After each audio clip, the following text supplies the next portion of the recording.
Hey guys, it's Justin. Welcome back to my YouTube channel, and you've seen the title. We're going to be talking about Avatar 2: The Way of Water. First off, Happy New Year, everybody. This is the first video I've done in the new year. 2023, it's weird. It doesn't feel like 2023. The fact that COVID was in 2020, and now here we are at the beginning of the new year, like, that's crazy to me, whatever. But we just had Avatar: Way of Water come out in December of 2022, and I just want to give a brief basis as to my first initial reaction to the Avatar series, because when I first watched it, the original one, not the second one, when I first saw the first one, it was my dad who showed it to me, and I fell asleep during it, and I don't know why. I thought it was about, like, the government or something. I have no idea. I was in bed the other day, and I was like, you know what? I have time. I just kind of want to watch Avatar. I've never seen it all the way through and paid attention. And wow, I'm very shocked by how good that movie is. I knew that it was a top, what is the highest grossing movie of all time, but I didn't really understand why. I mean, it's about blue people, so I didn't think that it could really be, you know, too good, or why people crazed over it so much. Now I get it. If you don't like Avatar, I mean, to each their own, but like, I love it. As soon as I finished the first movie, I was like, I have to go watch the second one. It's in theaters now. I wanted to go to the movie. I haven't been to the movies in a while, and I wanted to go to the movies. So I was like, shoot, let me go watch it. So I've now seen it twice. I saw it the first time, and then I saw it again last night with my dad. And man, it is a sight to behold. And in my opinion, has changed the way that I think cinema is going to be interpreted throughout the rest of the movies. It is literally... it's crazy. So let's get into it. I do want to give a brief spoiler warning. This will be a spoiler-filled review. This is not spoiler-free. I don't think I could talk about it in enough detail without it being spoiler-filled. So just a warning, if you haven't seen it or if you plan on going to see it, I would advise you stop this and come back and watch it later after you've watched it.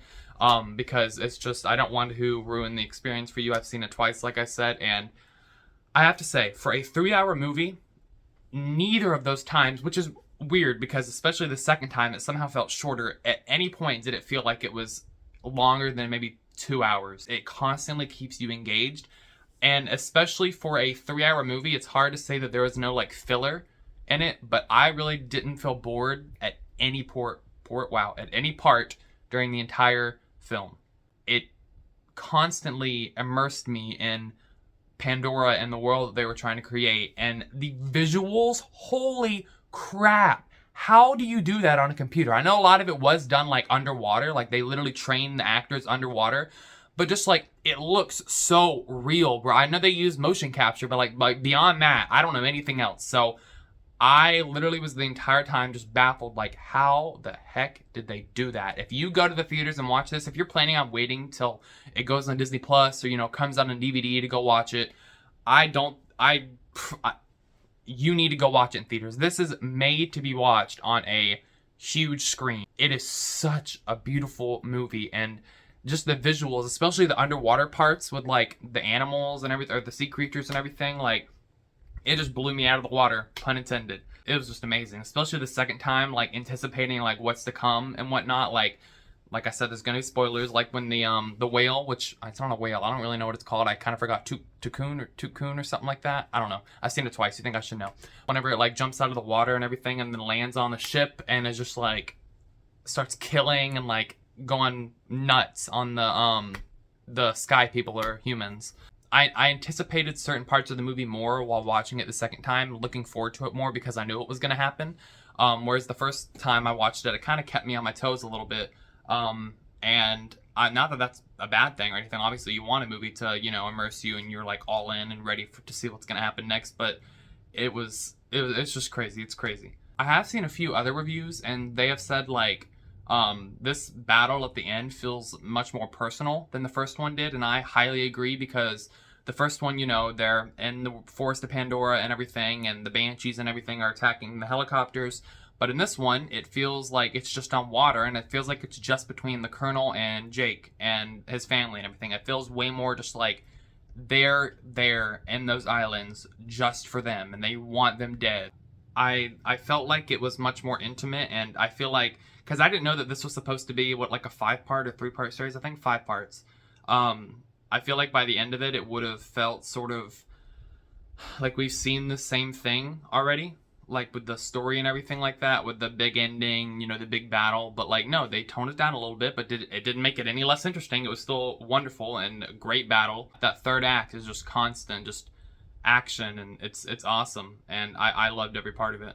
And me personally, I really liked the bond that Jake had with his youngest son. It was nice to see him go from always. I know the kid didn't listen. That was literally when I watched it with my dad yesterday. That's what he said. He was like, he never listens because Jake had told him multiple times, "Stay where you are.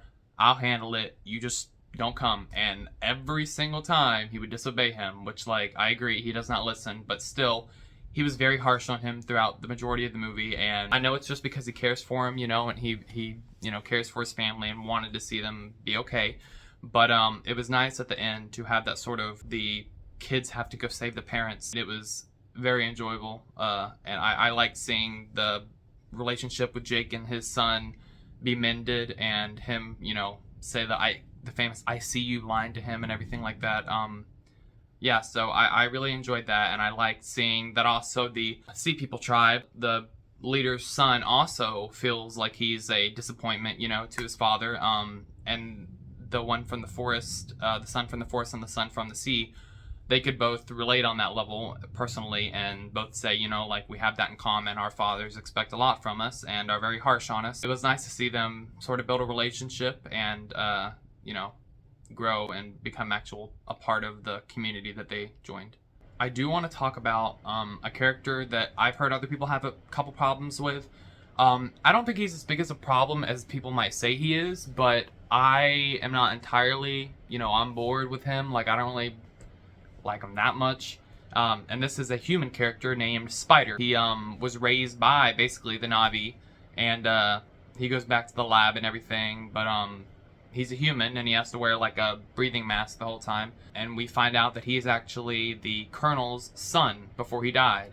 They have that sort of, you know, relationship the whole movie, sort of like a love-hate, like you're hunting my family basically, but you are my father, and I have that sort of, you know, empathy for you, and like, I want to have that relationship. You are my family. But one thing that I wish wouldn't have happened, which I don't know how much this is going to play into the next film, because I think it's sort of weird if they had the same villain in 3 different movies, because the Colonel's the villain in the first one and he's the villain in this one, but he did not die in this one. He almost did, but then his son, Spider, goes down there and is sort of struggling with, should I save him, should I not save him? He goes underwater, saves him, brings him back to the surface, and the Colonel's still alive, even after all he did, and he's like, "Son, come with me," and he, like, is like, "No," and then jumps in the water, and I'm like, if he brought him back to the surface, I understand he did it just because he didn't want that guilt of, you know, like, he saw his father and he could have saved him. I don't know. I'm just kind of torn between, I guess I understand why he did it, but he went straight back to the Na'vi and everything as soon as he saved his father. His father was like, "Come with me." He was like, "Nope, bye, I just saved you." And then he goes back to the Na'vi. Like, they don't know that he did that. I'm sure in the next one there's going to be repercussions about them finding out that Spider saved him after he could have died. I mean, he literally killed one of their children.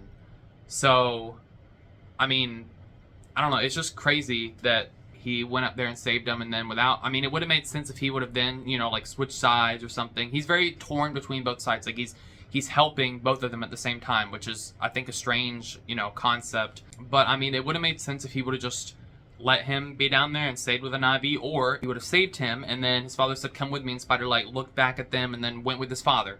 But no, he didn't. He went back with a Na'vi, and I just think that's strange that he saved him, and then 2 seconds later, he's, you know, not with them anymore, and decides to leave him there. So I don't know, that just didn't really work for me. I think the way that the movie wanted it to, especially after seeing it twice, it kind of frustrated me a little bit, seeing that Spider did that, because that's just going to cause a whole new raid of issues in the next one, I'm sure. I don't know, it just didn't sit quite right with me. Not that he's a bad character, but it's just the ending with his character arc had a little bit of, you know, work to do, I feel like. Anyways, this movie was, besides that, which, like, that's not a big thing or anything like that. It's a fantastic movie. It is literally my top 5 movies here, I'll tell you. My top 5, I've always said, well, it used to be Ratatouille, it was number 1, but now it's number 2. My number 1 is La La Land. I don't know if you've ever seen that movie. Fantastic. Ratatouille is number 2. Number 3 is a movie no one's ever heard of called Mr. Megorium's Wonder Emporium. And now, my 4 and 5 are Avatar 2. I would say Avatar 2 beats the first one. I don't know what it is. It definitely beats the first one. And then my 5th movie is probably Avatar, the original one.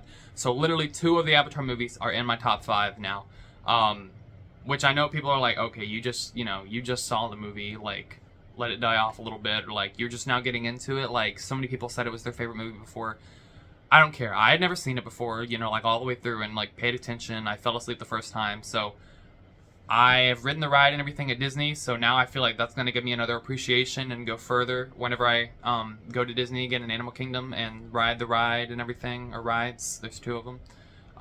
But I adore these movies, and I hope you do too, and maybe that's why you clicked on this video. But if you have not seen Avatar: The Way of Water, hopefully I've said it enough in this video. You should go see it. It is a sight to behold and just a glorious movie. And yeah, I love it so much, and hopefully you do too. You guys can comment down below if you have seen it and tell me what you think about it, because I love it so much, and hopefully you do too. And maybe that's why you clicked on it. Anyways, I hope you guys enjoyed this video, and I hope you guys had a great New Year and a great Christmas. I know I did. You can go back and watch those videos if you haven't. So thank you so much for watching. Please leave a like and subscribe if you already have not, because why wouldn't you? So thank you so much for watching, and I will see you guys next time. Bye, everybody.